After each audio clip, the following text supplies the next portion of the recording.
Manne quotidien d'aujourd'hui, vendredi 23 août. Thème: la vraie repentance.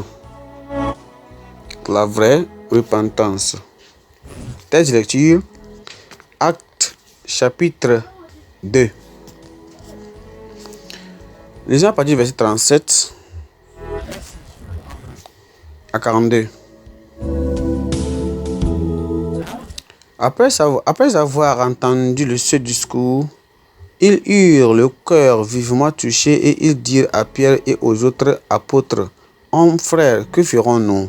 Pierre leur dit: Repentez-vous et que chacun de vous soit baptisé au nom de Jésus-Christ pour le pardon de vos péchés, et vous recevez le don du Saint-Esprit.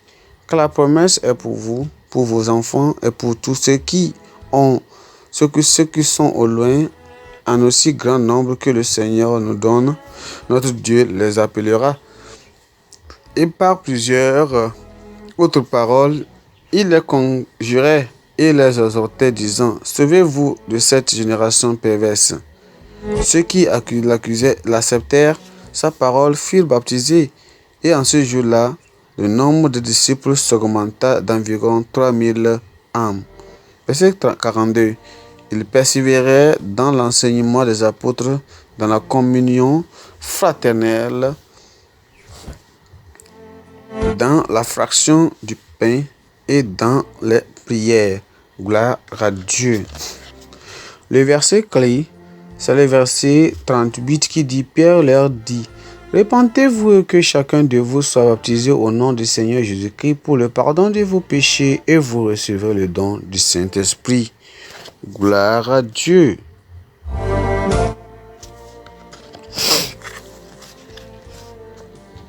Un enseignant avait été recruté pour former les détenus.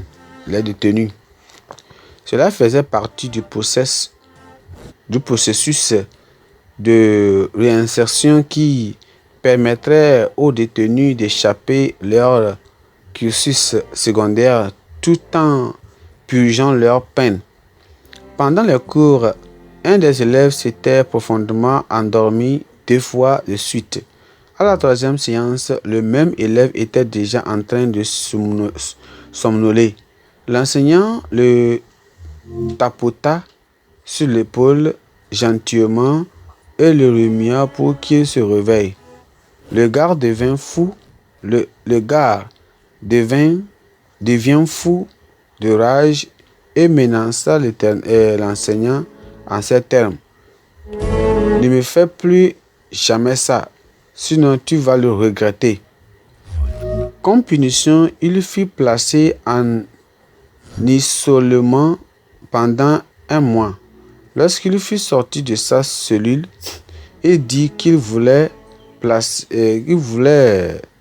s'excuser auprès de l'enseignant et lui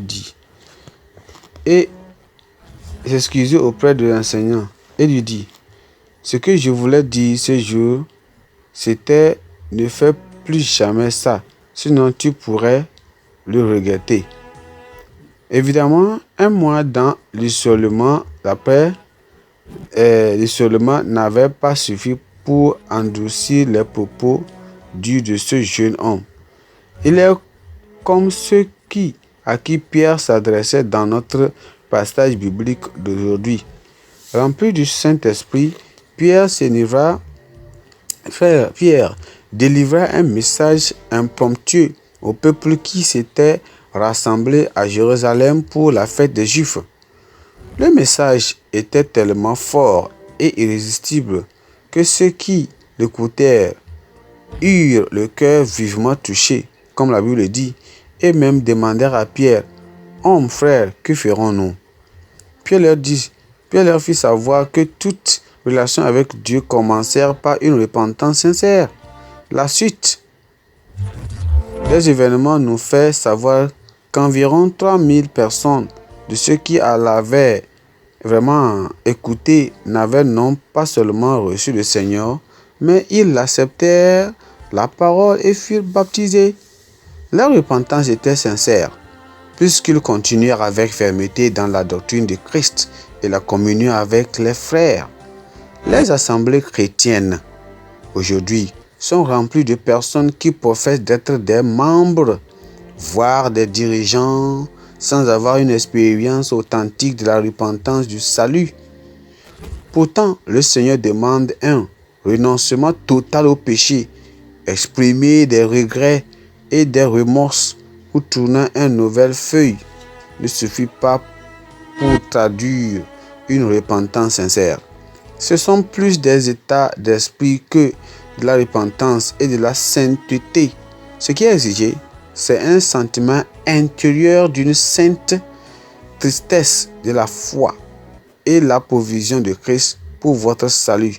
Toute personne qui professe d'être un croyant doit être authentiquement repentie. Avoir obtenu le pardon de ses péchés et naître de nouveau, c'est le premier pas qui fait de quelqu'un un chrétien. Aussi, en tant que croyant, quand nous prêchons l'évangile, la vraie repentance, la liberté vis-à-vis du péché et la foi au sacrifice expiatoire de Christ aux pécheurs, leur salut doit être le but final de notre message. Toute campagne ayant pour objectif de gagner les âmes et qui manque de viser ces fondamentaux ne sera pas adéquate pour celle-ci. Pensée du jour. Quand vous vous repentez partiellement, vous demeurez entièrement coupable. Quand vous vous repentez partiellement, vous demeurez entièrement coupable.